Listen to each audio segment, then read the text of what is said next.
Welcome back to NBA Cinema. So I want to talk about a series of plays, and we just gonna extract these plays from game two, and we're gonna go over them. And this is the reason I feel like the Minnesota Timberwolves have a lot of soul searching to do and a lot of things to evaluate before going into game three, because some of this stuff is gonna be hard to find a solution for. And some of it is correctable. And Dallas Mavericks, they clearly have a game plan. We're going to highlight each of these plays, and I'm going to tell you what I see. I want to know what you see from these plays. Let's peep it. So, right out the gate, Luka Doncic appears to be trying to put a move on Anthony Edwards, but he's really setting him up for this Daniel Gafford screen right here. And he finds Kyrie Irving on the wing, which is a part of the play. At this point, Luka Doncic is going to immediately cut. And this is a synergy that Kyrie Irving and Luka Doncic did not have last season. And if you see this play, you could see Gafford seeing everything develop. And by the time Luka got the ball, Gafford was rolling to the rim. And that's not necessarily something Rudy Gobert can stop because Luka will make those floaters all night. And Gafford is a serious lob threat.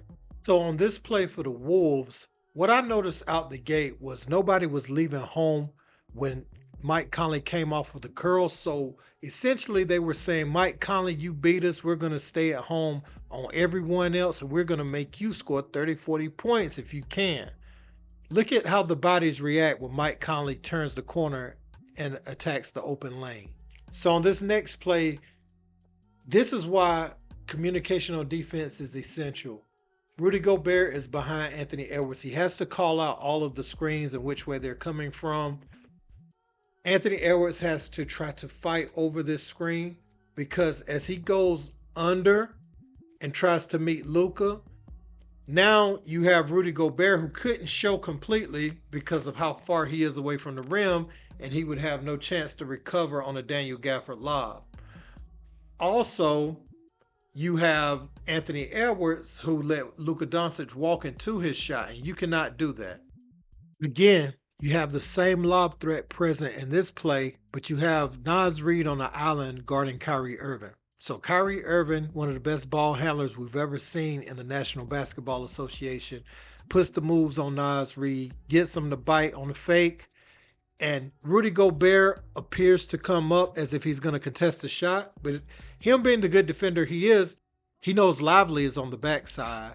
So he kind of halfway contests, and you cannot do that because Kyrie will finish, and it was a lose-lose situation right here. So again, the same lob threat is present here. Daniel Gafford hands the ball off to Kyrie Irving, and I want you to pay attention to this little freeze right here.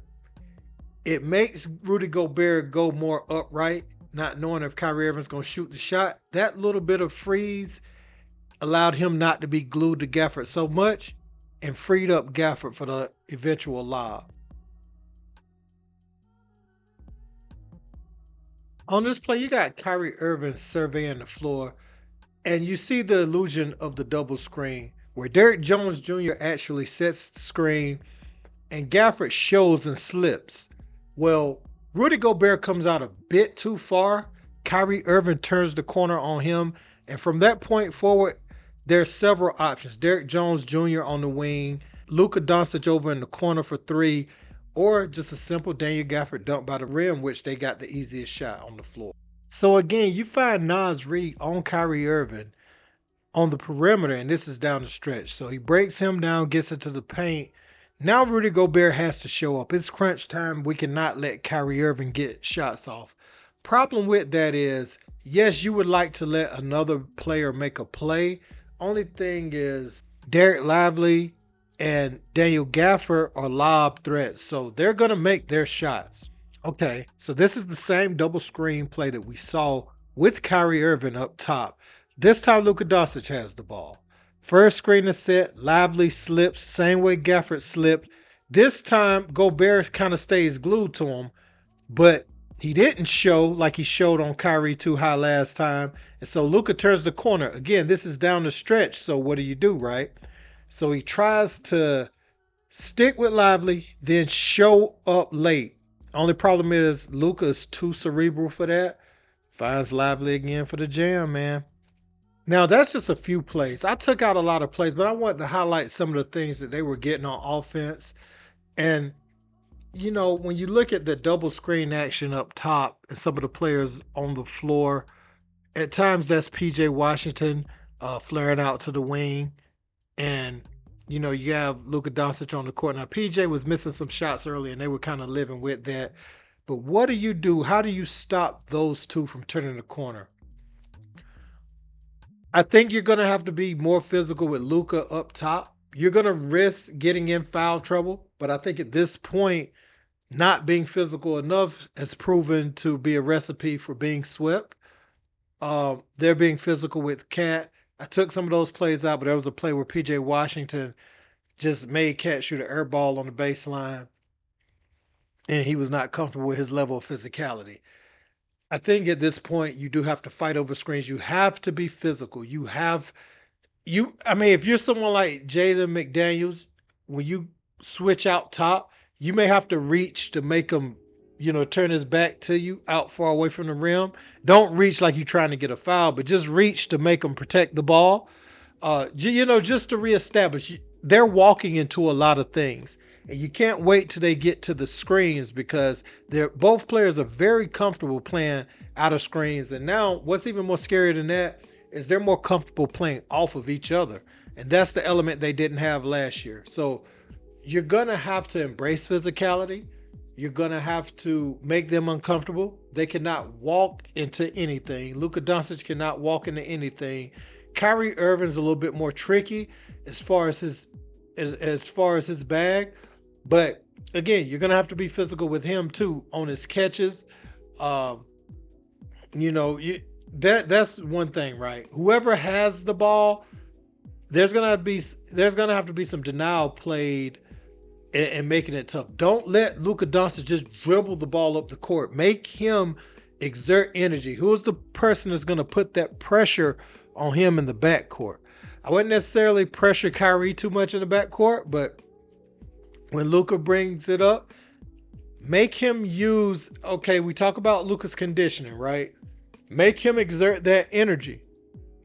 Because I'm telling you what, Kyrie Irving is certainly making Anthony Edwards exert that energy. It looked like Anthony Edwards was about to pass out in game one. Really trying to chase Kyrie around, trying to guard him. Luka, if you let him just do what he wants, it's too late when he goes into a shot. If it may look like you covering him, but he doesn't mind shooting in your face. That's not how you guard Luka Doncic. You tire out those legs so shots that are normally good to him fall short because he just doesn't have the lift anymore late in games. He'll shoot right in your face all night if he's fresh. And it won't be nothing you could do about it. You could be 2 or 3 inches taller. He'll just shoot right in your face and he won't miss, many shots. So that is not the way to guard him. You're going to have to make him exert energy bringing the ball up the court. Or if you deny him in the backcourt, Luka can become frustrated at times if you're denying him the ball. And so when he's in the half court, he could look to the refs and he may start complaining a little bit. And you want the mental game to be a challenge for him as much as the physical. Because when he's on his game, there's really nothing you can do. So you have to nitpick and look at little things that you can change about his comfortability level, right? So you have that element. You have Kyrie Irving percolating right now. Really has taken what Ant-Man said personal. You need to get Ant-Man off of Kyrie Irving. I don't know if you probably need to play Jordan McLaughlin, some of those little guys with the foot speed to kind of challenge him a little more than they've been playing. Alexander Walker, those type of people. Anthony Edwards cannot guard Kyrie Irving, and that's okay. Not many people can. So I just wanted to highlight these plays, man, and really just break down some of the things in the game. Again, I condensed this a lot because that was only like a third of the plays from the game that I had. Because I had some things that Minnesota's doing wrong and some of the things that Ant-Man is not comfortable doing. They've really shrunk the court on him as far as when he turns the corner. There's Lively, there's Gafford. So, and what's more important than that, that's very important too, the last line of defense. But the first line of defense with Derrick Jones not giving up any athleticism to him, That's extremely important, and that has frustrated him in this series. I expect them to come out and play with a desperation next game, so they will probably come out playing a lot better. But I don't expect them to get 2 games in Dallas. I just don't. Let me know what you guys think about this in the comment section, though. I'll do more videos like that. If y'all are engaged in this, I'll talk straight up basketball like that. Let me know in the comments. Don't forget to like, share, and subscribe. Till next time. Peace.